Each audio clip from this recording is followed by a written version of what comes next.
Bonjour, alors vous êtes en train de vous connecter, bienvenue à ce webinaire. Donc avant, dans le cadre du Belkiver 2026, avant de laisser la parole à Elsa Krief, on va refaire un petit point sur les questions techniques et puis se présenter. Donc je suis Johanna Pellissier, chef de projet Belque France. Je laisse la parole à Félicia. Enchantée, Félicia Gouy, assistante chef de projet Belque France. Donc, je suis là pour répondre à vos questions dans le chat. N'hésitez pas à écrire dans le chat ou directement dans l'onglet questions-réponses en bas de votre écran. Ce sera plus facile de répondre directement via ce canal. Voilà. Et je vois que le chat fonctionne bien. Voilà. Oui, ça y est. Écrire. Et donc, on est avec Elsa Krief, qui est actuellement directrice adjointe et responsable du pôle communication et promotion au sein du département évaluation et certification de France Éducation Internationale et qui a occupé auparavant notamment des fonctions de directrice d'Alliance française en Espagne et attachée de coopération pour le français à Bilbao. Et Elsa va nous parler donc du panorama et des perspectives des tests et diplômes en 2026. Elsa, je te laisse la parole. Bonjour à tous. Merci pour tout, Johanna. Merci, Félicia. Ravie de vous accueillir tous. C'est toujours un plaisir de voir tous les partenaires, les collègues du monde entier. Je vois qu'il y a des petits drapeaux de toutes les couleurs. C'est magnifique. Eh bien, sans plus tarder, alors juste pour vous présenter un petit peu ce webinaire, donc il va être composé de plusieurs parties.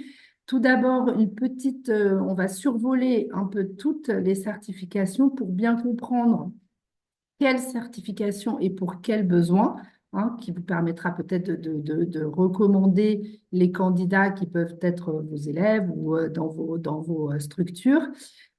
Ensuite, on parlera un petit peu des modes de diffusion de ces certifications et du système d'évaluation. Voilà, comme ça vous permettra de comprendre bien comment fonctionnent toutes les certifications de France Éducation Internationale.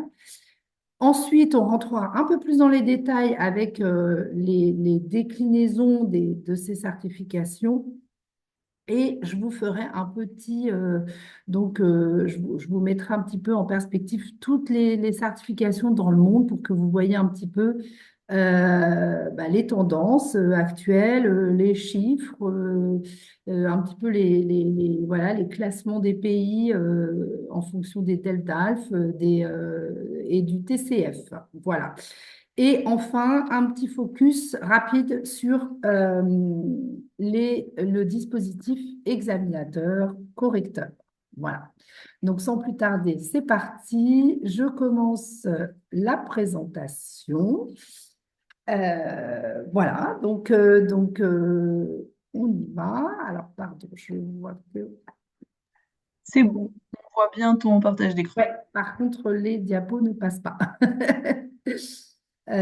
Hop, voilà, c'est bon. Donc voilà, donc juste pour vous rappeler rapidement, hein, pour vous contextualiser un petit peu ces certifications, le département d'évaluation des certifications de France Éducation Internationale, c'est la gestion des certifications pour le ministère de l'Éducation nationale, hein. Nous sommes sous la tutelle du ministère de l'Éducation nationale. Donc ici, à FEI, c'est la conception, la gestion et ensuite la commercialisation. Ensuite, on va accompagner également toutes les institutions, enfin quelques institutions dans la création d'examens et de tests. Ça, c'est une autre de nos missions.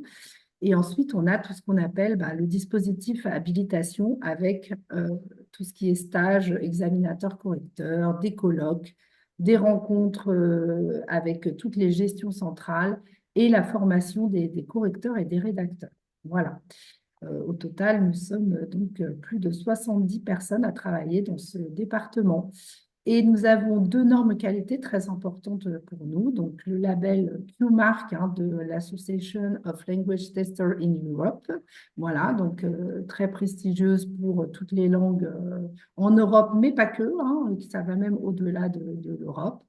Et nous sommes également certifiés Norm ISO 9001 Donc, voilà, qui nous permet de gérer toute la qualité de nos certifications et nos processus de production, voilà, habilitation, et également pour le marketing et la communication. Voilà. Sans plus tarder, voilà, un petit panorama de nos certifications. Donc, j'imagine que dans tous les participants aujourd'hui, vous les connaissez très certainement, le DELF, le DALF, le TCF, Evalang et le DILF, et plus récemment, l'examen civique que je n'ai pas mis voilà, dans cette slide, mais on y reviendra brièvement parce que vous verrez, ce n'est pas vraiment une de nos certifications. On est distributeur, mais nous ne sommes pas à l'origine de la conception. Voilà, donc, alors pour qui, pourquoi? Donc, le DELF-DALF, hein, c'est une reconnaissance officielle de l'apprentissage des candidats. Donc, en gros, un élève voilà, mène son apprentissage du français. Il veut ponctuer son apprentissage, il passe un DELF-DALF. Voilà, donc le diplôme, le concept du diplôme où vraiment on a cette reconnaissance à la fin ou à un moment donné de son apprentissage. Après, j'y reviendrai un petit peu plus en détail. Pour quel besoin? Donc, si on a besoin d'une attestation officielle et plus rapide, on a donc le TCF, test de connaissance du français. Donc là, c'est une attestation, attention, qui est valable 2 ans, comme tous les tests, voilà, un test d'anglais, espagnol, etc. Un test, c'est valable 2 ans. Mais le TCF, par exemple, est un dispositif qui est beaucoup plus, on va dire, rapide au niveau de l'inscription, puis au niveau des résultats, et ça permet d'avoir une attestation officielle au bout de 2, 3 semaines. Voilà. Ensuite, on a Evalan, qui est notre test de positionnement. Donc là, c'est un test qu'on peut passer à la maison.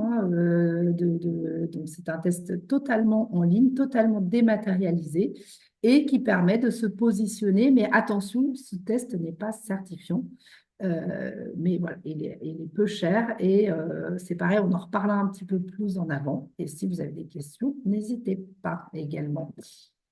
Voilà. Et enfin, le DILF, que peut-être vous connaissez moins, qui n'existe qu'en France, le diplôme initial de langue française, et qui permet de reconnaître les premiers apprentissages des candidats. Donc, c'est vraiment presque de l'alphabétisation. On évalue jusqu'au niveau A1.1. Voilà. C'est un diplôme qui est passé essentiellement par les réfugiés, les primo-arrivants qui arrivent en France. Donc, quel mode de diffusion? Donc, on a des dispositifs, les dispositifs sont très différents en fonction de la certification. Le DELDALF, en fait, donc le diplôme d'enseignement de langue française, le diplôme d'études, pardon, de langue française, excusez-moi, le diplôme approfondi de langue française, il est en fait distribué par les gestions centrales qui se trouvent dans les services, dans les SCAC, des ambassades de France. Voilà, donc en fait, le DELDALF est décentralisé auprès de ces ambassades. Le TCF, non, le TCF, ce sont des centres de passation partout dans le monde qui distribuent le test et font passer le test de connaissance du français. Voilà, donc c'est entre FEI et les centres. Evalang, c'est un système de distribution. Donc, en fait, il y a des distributeurs partout dans le monde. Et donc, un centre, par exemple, peut acheter un pack voilà, avec des codes pour pouvoir passer ces tests de positionnement. Et enfin, le DILF, ce sont des centres de passation avec lesquels, voilà, qui sont agréés par notre banque. Quel système d'évaluation? Alors, vous allez voir, c'est assez intéressant, mais il y a peut-être des examinateurs correcteurs qui nous suivent, là. Donc, vous le savez, le DELDALF, il est corrigé intégralement par des humains dans les centres directement. C'est pour ça qu'il est décentralisé. Donc, il y a des examinateurs correcteurs partout dans le monde qui vont évaluer l'oral d'une part et l'écrit d'autre part. Voilà, il y a toujours une double évaluation, d'accord? Donc, deux humains qui évaluent et ensuite qui harmonisent. Voilà. Le TCF, c'est un petit peu différent parce que alors, déjà, il faut savoir que la correction est automatisée pour les exercices de compréhension, hein. C'est un scan puisque c'est un QCM.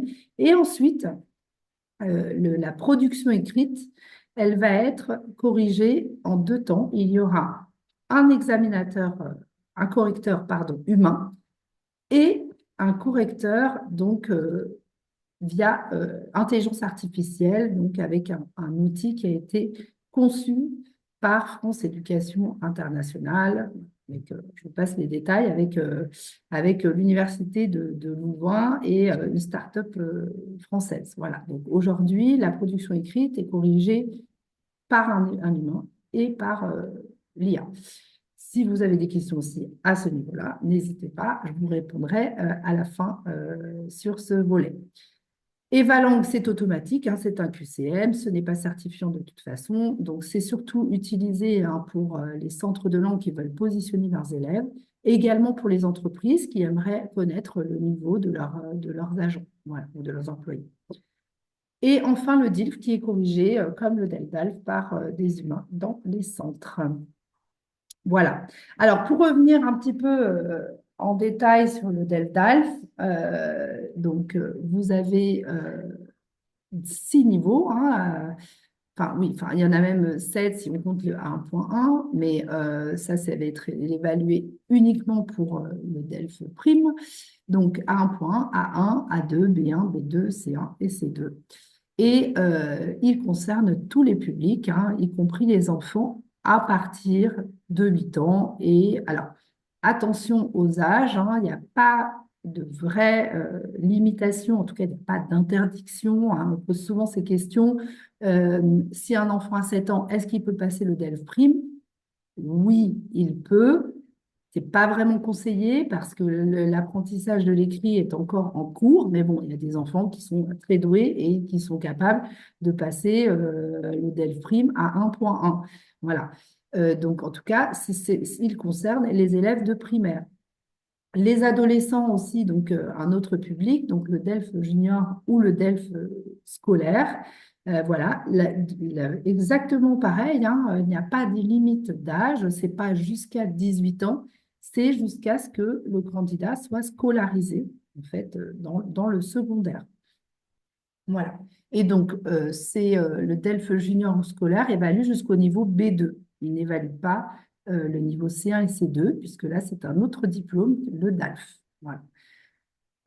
Et ensuite, évidemment, le public adulte, hein, avec énormément, évidemment, d'étudiants qui souhaitent une mobilité, aller faire un Erasmus, par exemple, ou tout simplement, voilà, quand ils apprennent le français, ils souhaitent obtenir ce diplôme qui va être valable à vie. Donc, un petit investissement, mais finalement qui vaut beaucoup, puisque ce diplôme va être valable, ne caduque pas. Voilà.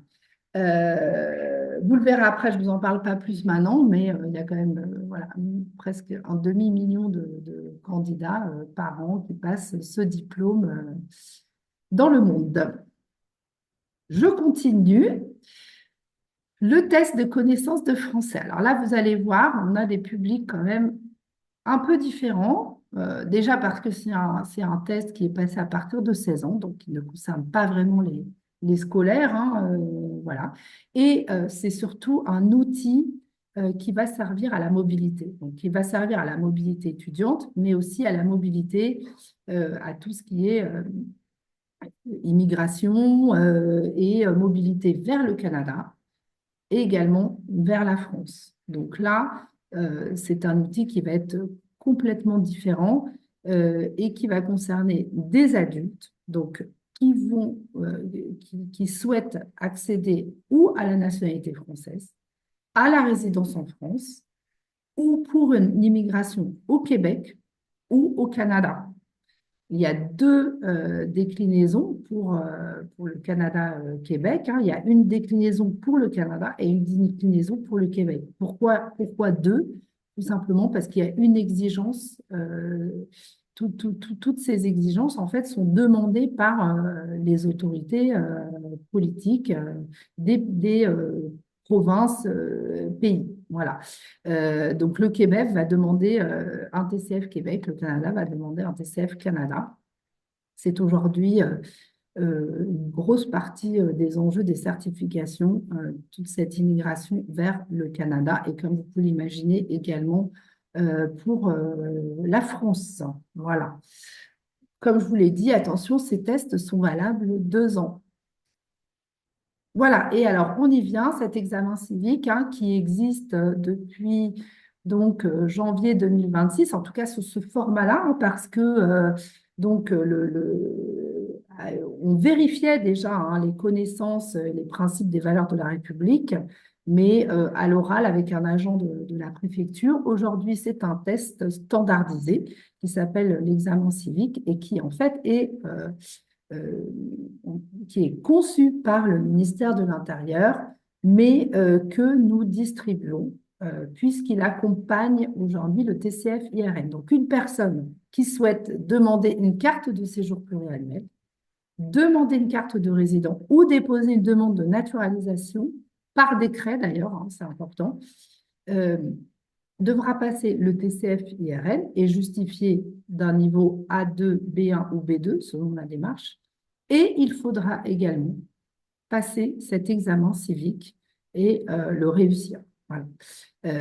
Donc cet examen civique, on en est aux prémices. Hein, voilà, il est passé dans les centres qui sont agréés TCF en France pour l'instant, pas encore à l'étranger, mais ça ne va pas tarder à être déployé. Voilà. Donc, si vous avez des questions aussi, n'hésitez pas à les poser dans le chat ou dans l'onglet questions-réponses et j'y répondrai par la suite. Voilà.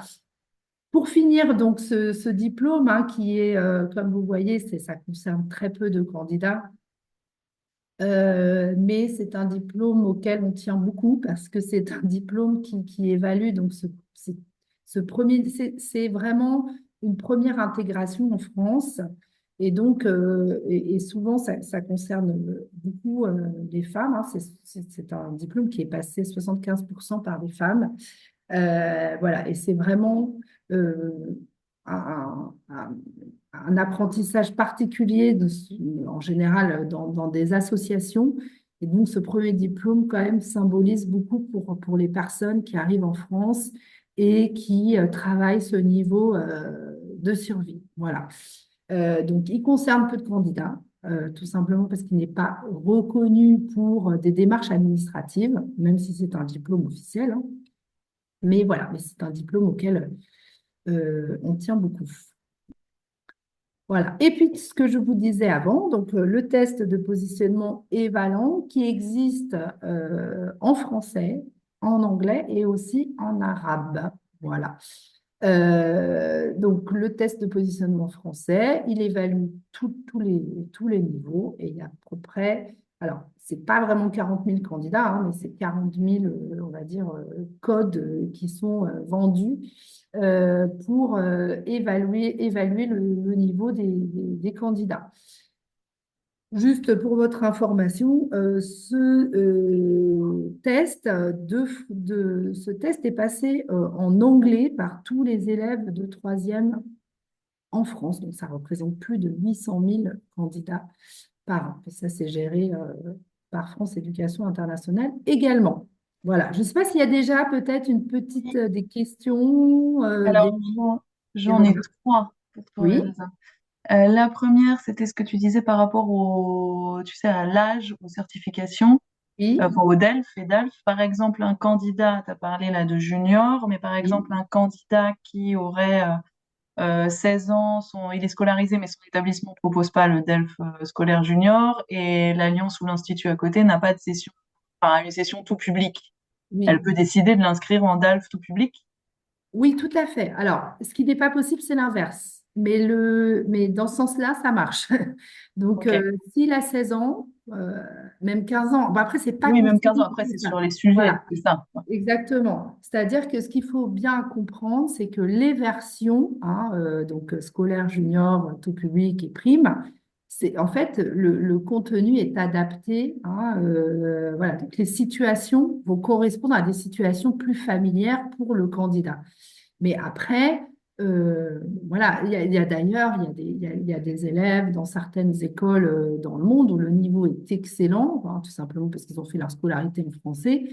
Je veux dire, même par exemple dans les lycées français, ou pas que d'ailleurs, hein, et qui vont passer le DALF, hein, et ça va être des élèves qui vont avoir 15 ou 16 ans. Donc oui, oui, ils peuvent passer le tout public parfaitement. Après, il faudra bien les préparer parce ils peuvent se retrouver à l'oral, par exemple, avec une situation où qui va être, vous arrivez pour un entretien d'embauche, vous Oui. arrivez à l'accueil d'une entreprise, et donc, bon, c'est pas, voilà, ça peut les déstabiliser un petit peu, mais bon, ça se travaille, hein, voilà. Donc, c'est pas l'idéal, mais c'est possible. Et tu as répondu à la question de Pascal. DALF, donc oui, tout à fait. Ça dépend effectivement du niveau, quoi. Il peut tout à fait passer un DALF. Exactement. Après, d'ailleurs, sachez que sur le diplôme que vous allez obtenir de DELF, il y a uniquement le niveau qui apparaît sur ce diplôme. Donc, vous obtenez un DELF A1, A2, B1, mais il n'est pas inscrit ni prime, ni junior, ni tout public. Oui. Vous obtenez le diplôme, donc même si vous passez la version junior du B1, par exemple, euh, voilà, vous le présentez 20 ans après, il est toujours valable et il ne sera pas indiqué que c'était la version junior. Voilà. Alors, il y a plein de questions qui arrivent. Pour rappel, là, ça tombe bien parce qu'elles sont toutes à la suite, mais je vous conseille d'utiliser quand même l'espace questions-réponses. Il y a aussi des questions là, dans cette partie-là qui nous permettent de bien les garder jusqu'à la fin si besoin.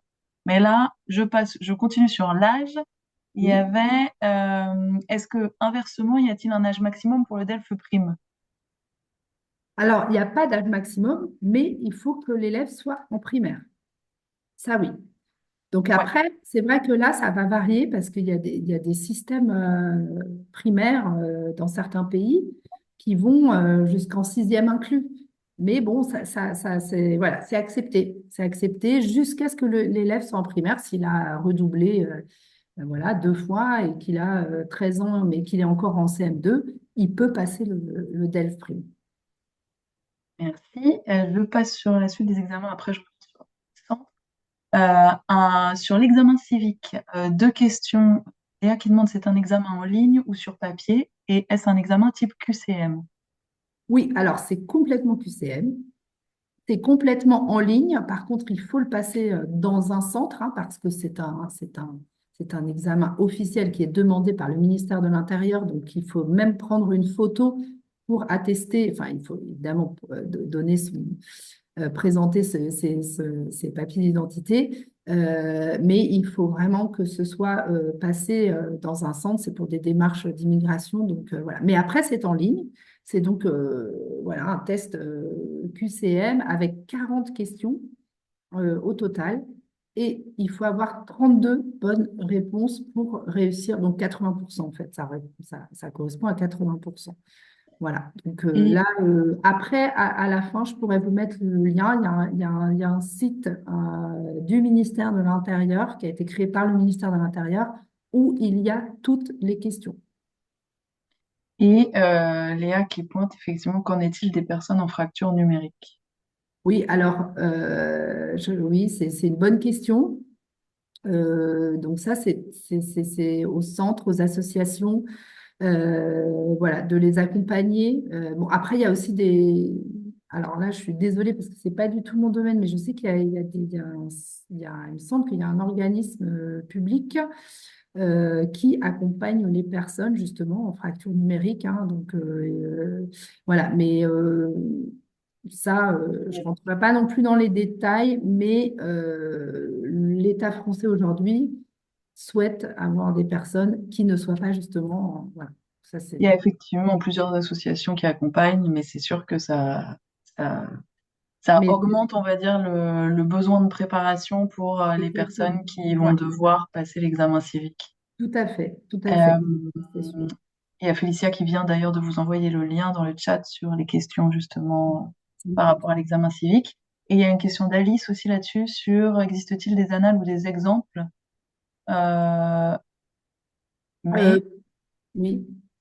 par rapport à l'examen civique, je suppose que Alors, en fait, par rapport à l'examen civique, il y a toutes les questions sont déjà sur le site, hein, donc, en fait, après, il n'y a pas de surprise, hein, je vais dire. Enfin, je ne me permettrai pas de juger de degré de difficulté, mais en tout cas, toutes les questions sont posées. Il y a tout un corpus, hein, de questions. Il n'y en a pas d'autres, hein, voilà. Donc, en fait, s'il y a des gens, là, des participants qui préparent des futurs candidats à cet examen, bah, il faut préparer ces questions. Voilà. Euh, C'est un peu du bachotage, hein. Voilà. Mais c'est l'objectif, d'acquérir des connaissances sur ces principes et valeurs de la République. si Elsa, alors je passe sur des questions qui sont plus justement pour le centre. Par exemple, Susanna qui demande pour Evaland, comment cela fonctionne-t-il pour un centre qui voudrait le vendre? Oui, alors pour un centre, il y a deux choses.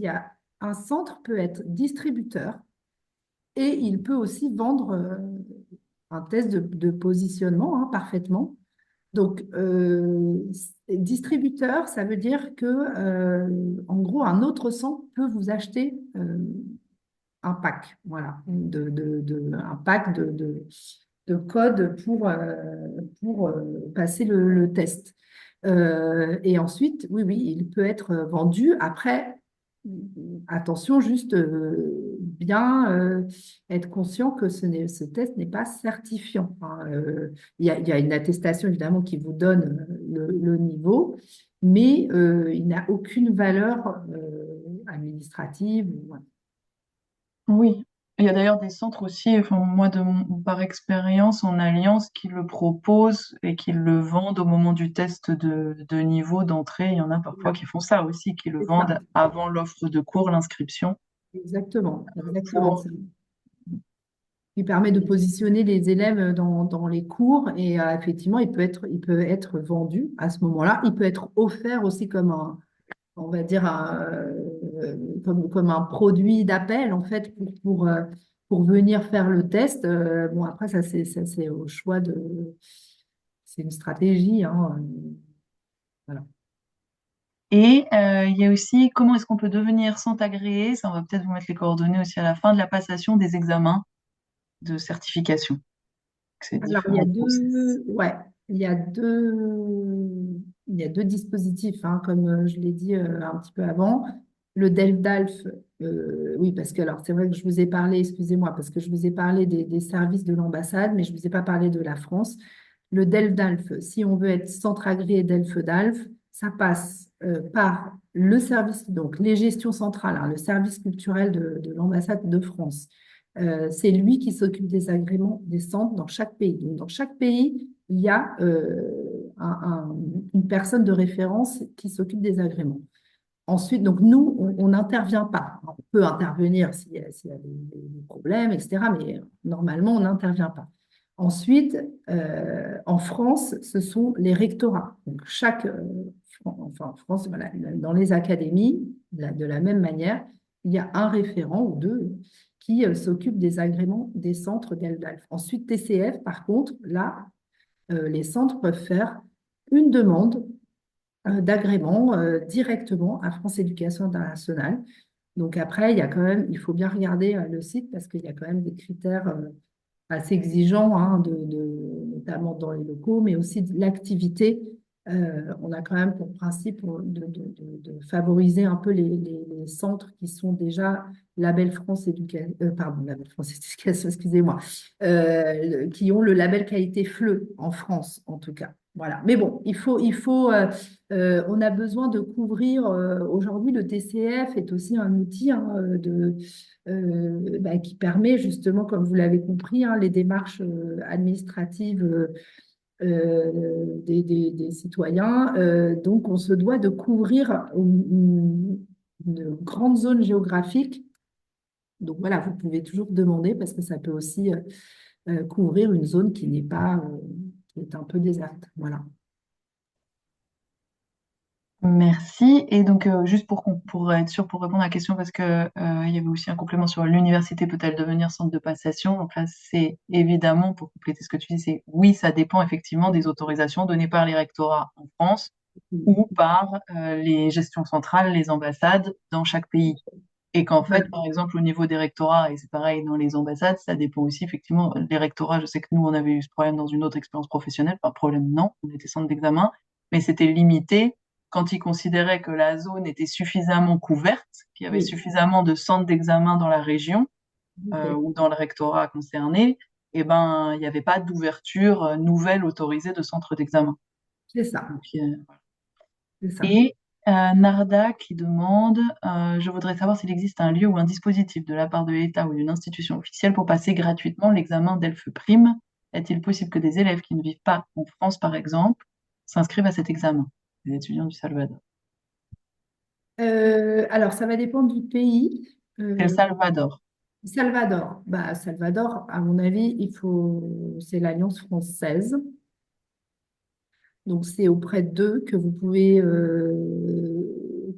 vous adresser pour voir si vous pouvez présenter les élèves gratuitement. Je ne pense pas, mais par contre, il faut vous mettre en contact avec ou l'Alliance française ou du coup le service culturel de l'ambassade de France parce qu'il pourrait y avoir parfaitement un accord de coopération éducative avec, pourquoi pas, des bourses. Je ne peux pas, voilà, j'espère qu'ils m'écoutent pas, ça se peut de se dire, mais qu'est-ce qu'elle raconte? Non, mais il peut y avoir, voilà, des accords de coopération avec des tarifs réduits ou, voilà. Mais ça, il faut s'adresser, donc, ou à ce qu'on appelle la gestion centrale. C'est pas, on a une carte interactive avec les centres dans le monde et il y a aussi il y a toujours l'adresse de la gestion centrale. Donc vous pouvez vous mettre en contact avec la personne voilà, en charge. On va vous mettre le lien et je pense que tu peux continuer, Elsa. Ok, super. Donc là, je vais passer, je vais vous donner un petit aperçu de toutes ces certifications dans le monde. Je trouve que c'est toujours intéressant de voir un petit peu comment ça marche et les tendances. Ça permet de mieux comprendre toutes ces certifications. Donc, vous voyez, donc là, on est sur les chiffres donc, de 2025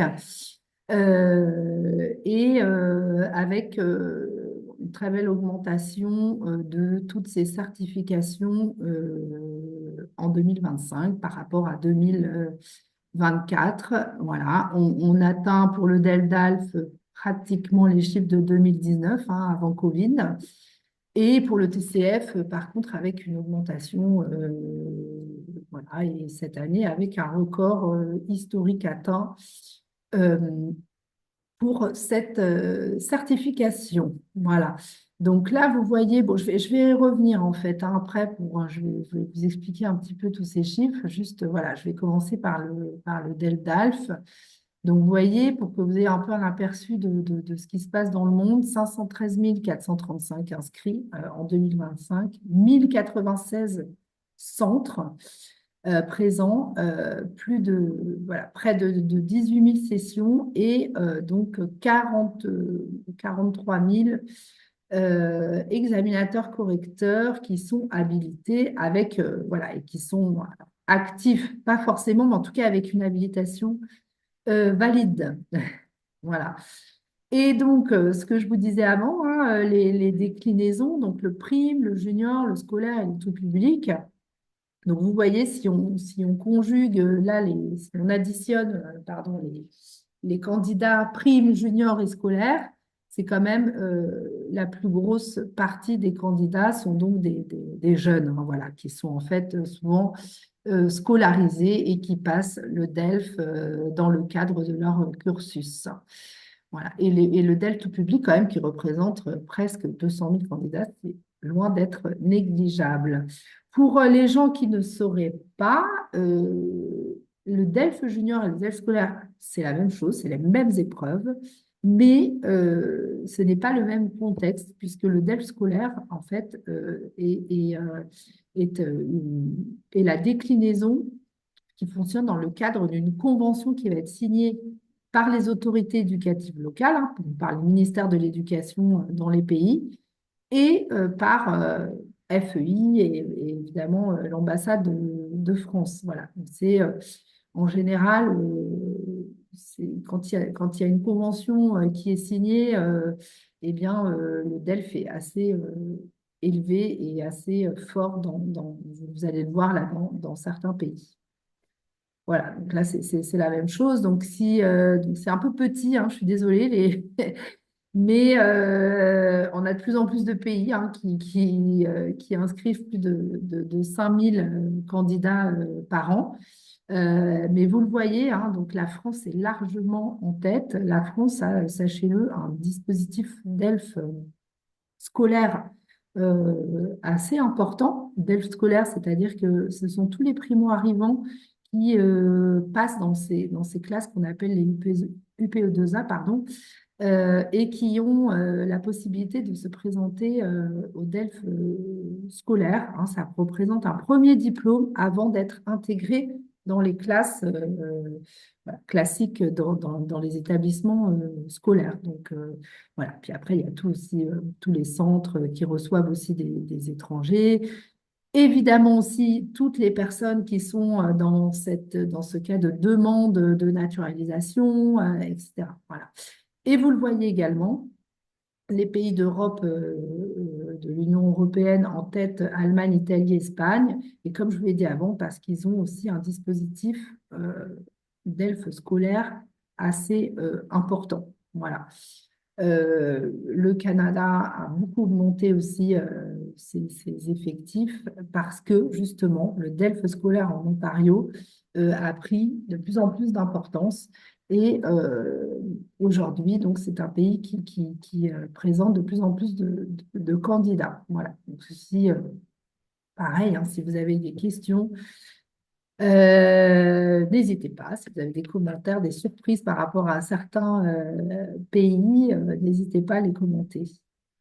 Voilà, donc ça c'est un petit peu le... Voilà, donc là, bon, voilà la courbe hein, qui augmente, bon, malgré cette chute évidemment pendant la crise du Covid.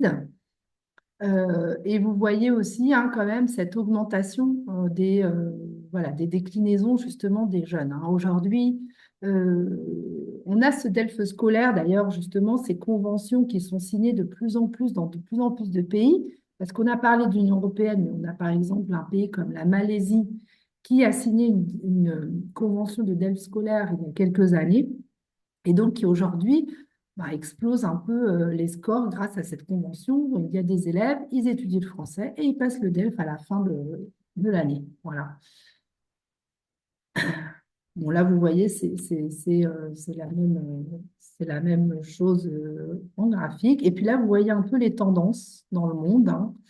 Donc là, c'est les augmentations entre 2024 et 2025. Évidemment, attention, il faut aussi un peu avoir une analyse un peu plus fine. Hein. Là, on a mis des énormes zones. L'Amérique, par exemple, ça augmente, mais il y avait eu quand même une baisse assez importante pendant la crise Covid. Ça remonte lentement, ça remonte grâce au Canada, hein, qui fait gonfler les chiffres. Voilà. L'Union européenne, finalement, ça augmente, mais ça se stabilise en fait. Hein. Voilà, mais c'est vrai que là, ça fonctionne assez bien.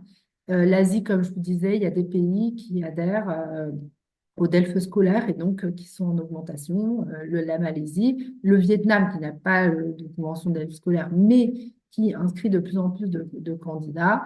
Voilà. Le Moyen-Orient aussi, comme vous voyez, augmente beaucoup ses effectifs. Pardon. Et l'Afrique, voilà, le reste des pays d'Afrique qui sont en baisse. Alors là, c'est à analyser avec un peu plus de finesse. Je ne vais pas rentrer trop dans les détails, sauf si ça vous intéresse. Mais voilà, il y a beaucoup de pays qui présentaient le DELF, par exemple, en 2024, et qui présentaient le DELF C2, justement pour la mobilité au Canada. Finalement, aujourd'hui, ils ont remplacé le DALF C2 par le TCF, d'où voilà, ces courbes un peu descendantes pour l'Afrique, mais qui ne veut pas dire que c'est un manque d'intérêt non plus de certains pays. Voilà, et puis le TCF, alors là, notre année record avec 310 436 candidats, presque 700 centres en France et dans le monde. Et donc là, vous allez comprendre pourquoi cette année record, puisque la raison, elle est là. Le TCF, donc la version Canada, bat des records avec 124 650 candidats. Donc sachez que aujourd'hui, le Canada appelle des francophones à immigrer dans, au Canada, même anglophone, hein. Là, on ne parle pas du Québec, attention, on parle du Canada. Mais ce TCF, version Canada, est absolument obligatoire dans pratiquement toutes les démarches. Ce n'est pas 99% des démarches. Voilà. Et donc, cette version est passée à énormément de pays voilà, où il y a des francophones. Le TCF tout public, hein, qui est quand même aussi une belle part du gâteau, est passé énormément. Alors là, pour la mobilité étudiante, hein, vous allez voir les pays tout de suite, et les TCF IRL, donc intégration, résidence et nationalité, pour les démarches administratives en France. Donc, évidemment, forcément aussi, comme ce test devient absolument nécessaire pour les démarches, eh bien, ça représente aussi une belle partie des candidats. Voilà. Et vous le voyez, donc, vous allez comprendre tout de suite, hein, la France, évidemment, c'est le TCF IRN, hein, pour les démarches administratives et pour obtenir la carte pluriannuelle, la naturalisation, etc. Le Canada, c'est tout simplement parce que certaines personnes arrivent sur le territoire canadien et pour compléter leur démarche, ils vont devoir passer le TCF Canada. Donc, ça représente énormément de candidats aujourd'hui. En revanche, l'Algérie, le Maroc et la Tunisie ont beaucoup de candidats au TCF, mais c'est surtout pour la mobilité étudiante, puisqu'il y a énormément d'étudiants algériens, marocains, tunisiens qui viennent étudier le master en France. Voilà. Et les Camerounais, c'est essentiellement du TCF pour aller au Canada. De même, la Côte d'Ivoire et le Burundi, pareil, hein, pour la mobilité au Canada. Vous voyez vraiment une augmentation énorme. Et puis là, cette courbe impressionnante rouge, donc, qui représente le TCF Canada, euh, qui voilà, a explosé littéralement. Donc voilà, je trouvais que c'était intéressant de vous montrer un peu ces chiffres, euh, parce qu'en fait, on voit un peu l'évolution des personnes, de l'attractivité en fait du français, hein, qui change. Voilà, aujourd'hui, il y a cette mobilité vers le Canada qui devient quand même très importante, qui a une place aujourd'hui centrale dans l'attractivité du français. Et puis aussi toutes ces démarches administratives qui sont maintenant où le français doit être reconnu à travers une certification, une attestation, un TCF ou un diplôme. Voilà, donc je ne sais pas s'il y a, Alors, Félicia, il y a on a des des questions. questions, alors pas sur les chiffres qui reviennent en fait un peu avant. Oui. Une effectivement sur de Nadia, est-ce qu'un DELF B2 junior peut remplacer un DELF B2 tout public dans des démarches pour les études en France?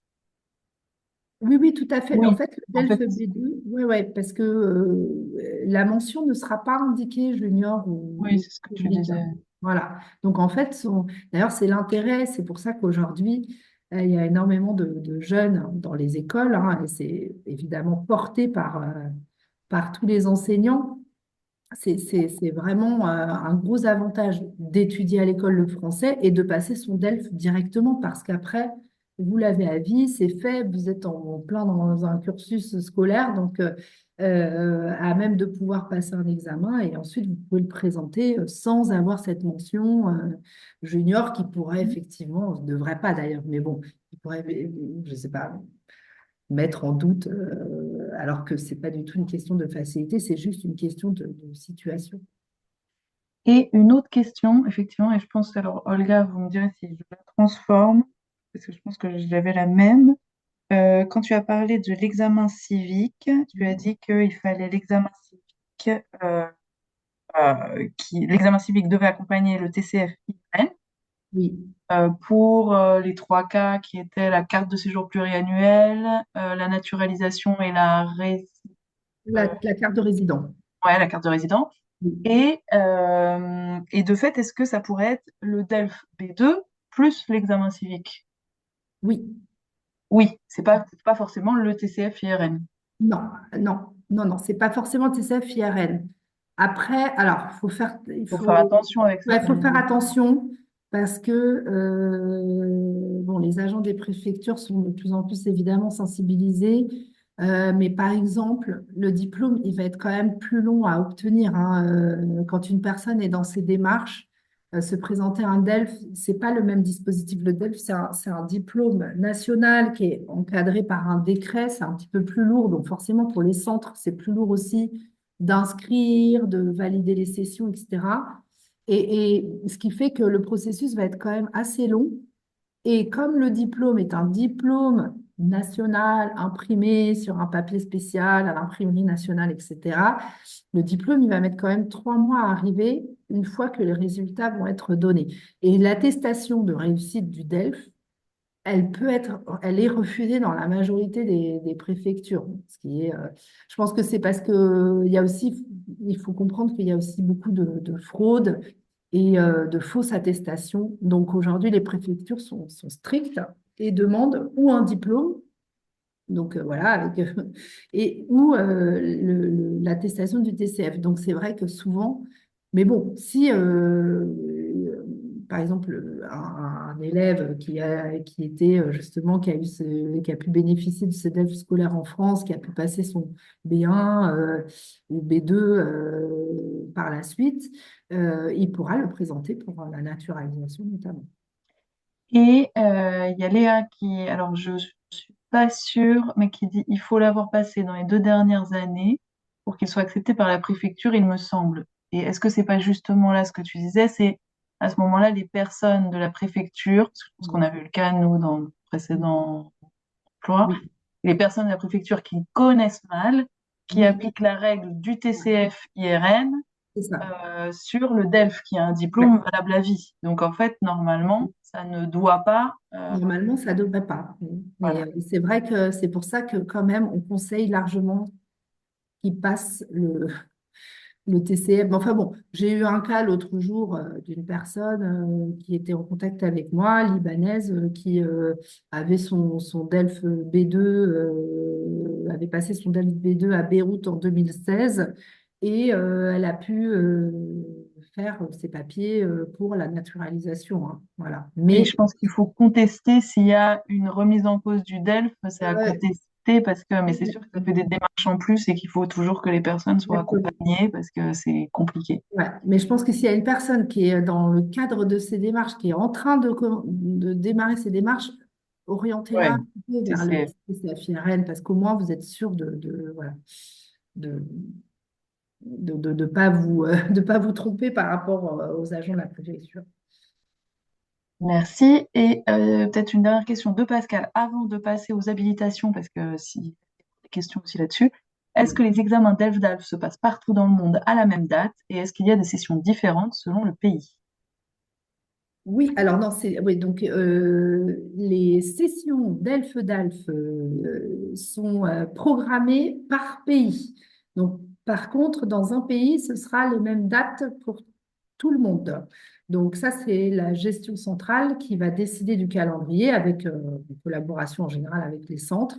Donc, il y a un calendrier de sessions par pays, mais qui est le même. Un pays ne peut pas avoir voilà, 20 sessions, il y a une limite. Hein, il y a une limite. Voilà. Donc mais évidemment, vous pouvez imaginer que dans l'hémisphère sud, les grosses sessions vont être en novembre, donc juste avant l'été, et dans l'hémisphère nord, ça va être plutôt en mai-juin, voilà, juste avant la fin de l'année scolaire. Et j'ai oublié, là c'est peut-être moi juste pour préciser, parce que par exemple, c'est les mêmes sessions dans un pays, je me rappelle plus en étant en alliance, quand on était obligé de se fixer sur toutes les sessions, par exemple, de la capitale, où on pouvait choisir, il me semble, tu vois, par exemple, l'Alliance française de Bogota, si elle Oui, choisit 6 sessions, oui, et que l'Alliance française, une plus petite Alliance française, ne veut pas faire les 6, mais veut en faire 3 sur les 6. oui, Elle après, peut, c'est ça, il n'est pas c'est obligé de ça. faire. Ouais, c'est ça, c'est qu'il y a un calendrier qui est donné par le pays. Après, bah, en fonction des centres, évidemment, ils vont aussi voir leurs possibilités, leurs ressources, parce qu'effectivement, vous avez des alliances. Il y a une directrice qui est en même temps prof, secrétaire et qui fait tout. Donc, cette personne, elle va peut-être pas organiser 6 sessions par an, effectivement. Et en Mais France, il peut pas y en avoir 10, ça, c'est pas possible. et en France, c'est la même chose. Il y a un calendrier annuel pour tous Un les centres, calendrier. et les centres se positionnent sur les sessions de ce calendrier annuel qui les intéressent et qu'ils sont en mesure d'organiser et d'absorber. C'est ça. Et ça, c'est sûr, il y a des exigences, c'est assez strict et je vais vous expliquer pourquoi. C'est très simple. C'est la distribution des sujets. Il faut, enfin, imaginez, on a vu tout à l'heure, hein, plus de 1000 sessions par an. Ça veut dire qu'il faut une quantité de sujets pour lutter, enfin voilà, pour la confidentialité des sujets. Et donc, on ne peut pas, voilà, on peut pas, ça ne peut pas être illimité, parce que s'il y a 20 sessions dans un pays et il ne faut pas que ça tombe enfin, il faut pas que ce soit les mêmes sujets dans le pays voisin, en fait, on s'en sortirait pas. Voilà. C'est bon, Elsa, tu peux passer aux habilitations. OK. Donc, je termine sur les habilitations. Je ne sais pas s'il y a des gens qui sont déjà habilités examinateurs correcteurs dans le public. Voilà. Bon, juste là, je vous donne les chiffres. Hein, dont enfin, je vous ai dit déjà tout à l'heure. Hein, donc, juste pour que vous compreniez, donc, dans le dispositif d'Elfedal, il y a des examinateurs correcteurs qui sont habilités par des formateurs. Voilà, il faut comprendre, c'est un petit peu en poupée russe. Hein. Les formateurs, ils sont formés par France Éducation Internationale et ensuite ces formateurs, ils vont habiliter des examinateurs correcteurs directement dans les pays. Voilà. Euh, donc, c'est un dispositif énorme, très important, évidemment, parce que c'est eux qui font vivre ce dispositif, c'est eux qui sont garants de la qualité de l'évaluation, de la fiabilité de l'évaluation. Et donc, c'est pour ça qu'on a un dispositif habilitation qui est très standardisé, donc avec une méthode très, voilà, très pardon, excusez-moi, c'est la fin, j'ai du mal à réfléchir, voilà, qui est standardisée et avec des processus très clairs de formation, pardon, voilà, qui sont les mêmes pour tout le monde. Voilà. Et donc, ce dispositif très important, eh bien, voilà, il est géré donc, ou à l'étranger dans les services culturels, encore une fois, des ambassades, ou en France par les rectorats. Voilà, donc je ne sais pas si jamais, s'il y a des questions par rapport aux habilitations, avant que vous les posiez, juste voilà, pour devenir examinateur correcteur, il y a plusieurs critères, hein, évidemment, plusieurs prérequis, mais ensuite, il y a deux, enfin trois, enfin après, il peut y en avoir plein, mais en tout cas, les principales, c'est où vous êtes rattaché à un centre qui est agréé, et donc ce centre a, j'ai envie de dire presque le devoir hein, de vous habiliter en tant qu'examinateur correcteur, enfin si vous avez les prérequis, hein, évidemment. Mais voilà, donc c'est où le centre qui va pouvoir vous donner cette habilitation. Sinon, il y a aussi donc les Belques, hein, voilà, là on y est. Donc voilà, donc pendant les universités belges, il y a les stages d'habilitation et il y a également des stages individuels organisés directement par France Éducation Internationale. Voilà, je ne sais pas s'il y a des questions là-dessus, peut-être Johanna sera peut-être plus dynamique. Alors, je vois pas de questions sur les Non. habilitations, mais n'hésitez pas parce que généralement, peut-être Oui. juste préciser parce que pour quand on vous renseigne parfois par mail, effectivement, donc il y a ces sessions dans le cadre des BELC, c'est le module qui est proposé par nos collègues du département évaluation et certification pour devenir examinateur correcteur DELF-DALF. C'est la même formation que dans les stages. Alors, on fait attention, on dit bien stage dit individuel, mais c'est des stages en groupe. C'est la même formation que dans examinateur correcteur et cette terminologie parfois peut prêter à confusion, mais c'est effectivement des stages qui sont ouverts aux personnes non rattachées à un centre d'examen. Alors que dans le cadre des BELC, c'est personnes rattachées ou non à un centre d'examen. Donc c'est un peu la différence et c'est pour ça qu'on parle de stage individuel. Et donc, elle est proposée en fait dans des modules à distance de 30 heures. C'est la même formation, le même tarif dans le cadre du BELC hiver. Là, c'est bouclé et dans le cadre des stages organisés directement par le département évaluation et certification en avril et en octobre. Avec une différence, c'est que dans le cadre des BELC hiver, par exemple, c'est sur 2 semaines, c'est tous les matins ou tous les après-midi. Dans le cadre des sessions avril et octobre, c'est 30 heures en visio sur une semaine. Pour l'habilitation, je vois Messa qui demande l'habilitation est valable combien de temps? 5 ans. Voilà. Voilà. 5 ans à partir du résultat de l'habilitation. Voilà. 5 ans. Et après, elle est renouvelée. Donc, l'examinateur correcteur, elle est renouvelée avec un test enfin, qui doit être fait par contre dans un centre officiel. Donc, c'est un petit test qui consiste à. Il faut évaluer, calibrer en fait hein, des épreuves. Voilà, c'est assez simple hein, pour le renouvellement. Et par contre, oui, voilà, le formateur, c'est un petit peu plus complexe. Enfin, Et pour effectivement le renouvellement, n'hésitez pas quand vous demandez par exemple par, par mail des informations à demander effectivement à dire que vous êtes en situation de renouvellement. Et comme le dit Elsa, il y a des critères précis. oui, Et si vous n'entrez pas dans ces critères, ben en fait tous les examinateurs correcteurs renouvellent dans ces cas-là leur habilitation par ce qu'on appelle une première habilitation. En fait, il faut refaire toute la formation qui aura été suivie sur les 30 heures. Mais ça, c'est si vous n'entrez pas dans les prérequis pour le renouvellement. Et pour formateur d'examinateur correcteur, ça, c'est encore une autre formation avec des prérequis aussi très spécifiques et importants.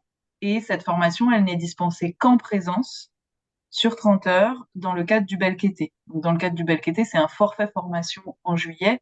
Donc, vous suivez cette formation et d'autres aussi, mais elle n'est dispensée qu'en présence. Elle n'existe pas en format distance.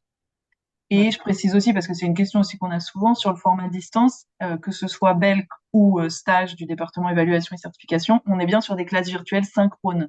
C'est une formation qui n'existe pas en parcours asynchrone ou tutoré. C'est vraiment de la classe virtuelle synchrone, obligatoirement, ou présence dans le cadre des BELC-été. Avec une présence à 100%. Même pas 99,9%. Il faut être là. Ça, c'est vraiment une exigence. Mais bon, enfin, voilà, après, pour ceux qui n'auraient pas, qui ont les prérequis, vraiment, je vous invite à faire enfin, passer cette habilitation, à faire des stages parce que c'est vraiment très intéressant.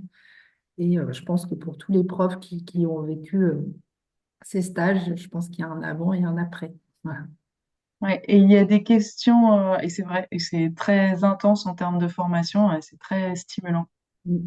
Voilà, bah, il y a plusieurs questions qui arrivent. Louisa et Anne qui posent des questions sur les formations qu'on dispense. Effectivement, chez FEI, le département évaluation et certification, le département langue française, on propose des formations à destination des acteurs de la diffusion du français dans le monde, donc essentiellement formateurs de français langue étrangère.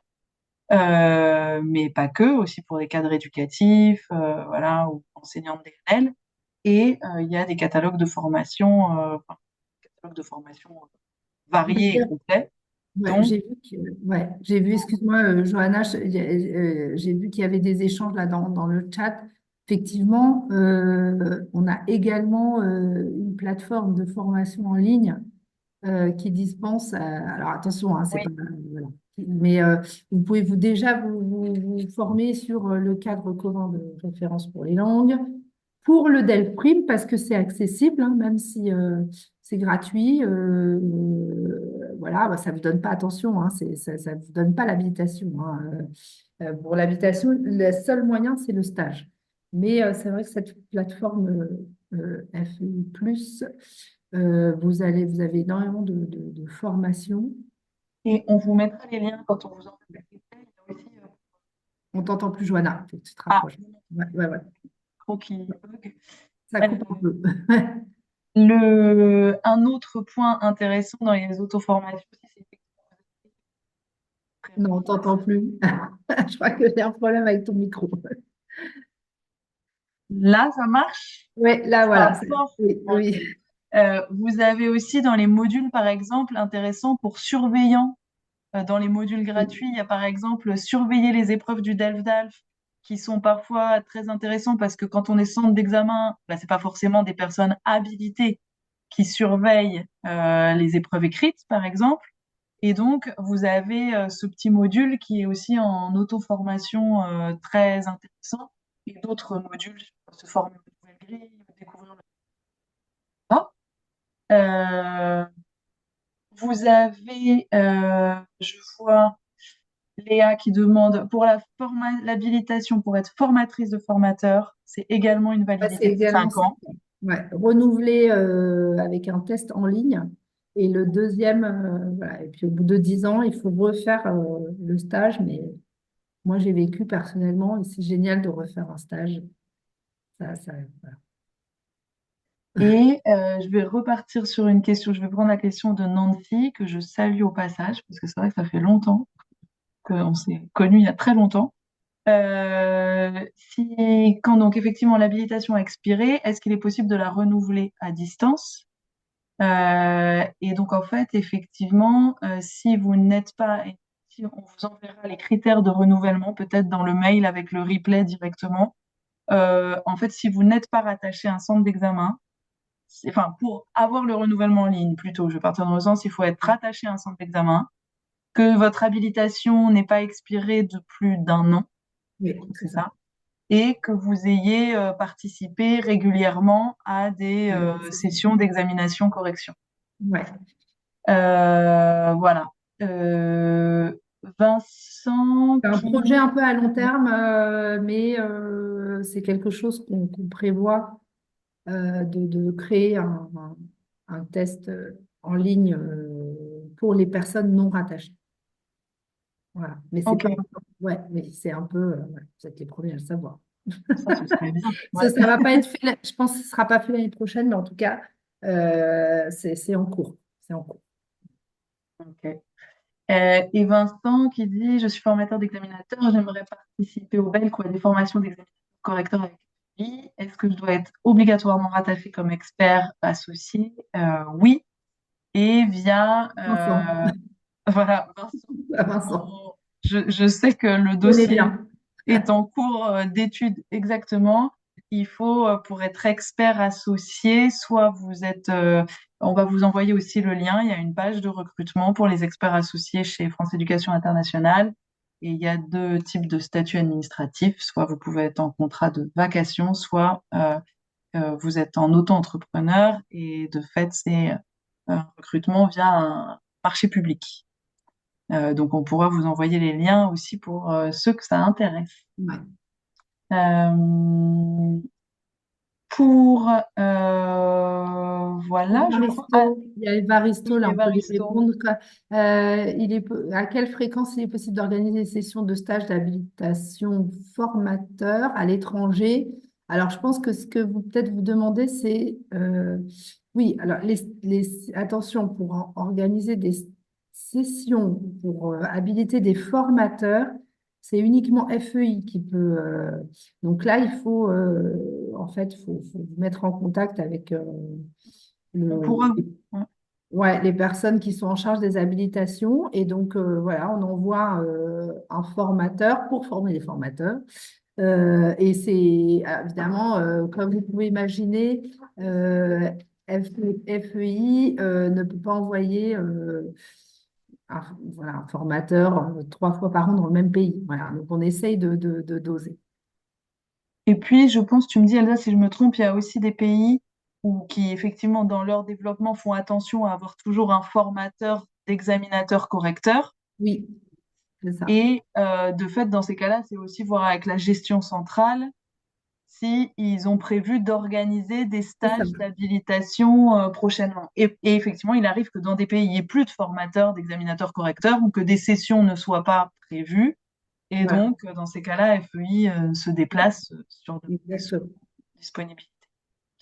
N'hésitez pas, je vais laisser, on est à 36, donc Elsa, on va te libérer parce que je sais que tu es occupée. Il n'y a pas de problème. Merci beaucoup. Et je vais laisser Félicia remettre dans le chat l'adresse Belque France, comme ça, si vous avez des questions, n'hésitez pas. Et nous, on vous envoie aussi, dans tous les cas, le replay et les liens voilà, utiles qu'on a pu évoquer ensemble pendant Merci beaucoup, Elsa. Très bien. Merci à tous. Ravie d'avoir passé ce temps avec vous. Oui, merci beaucoup. Bonne journée à toutes et tous, soirée, matinée, selon où vous êtes. Au revoir. Au revoir. Au revoir.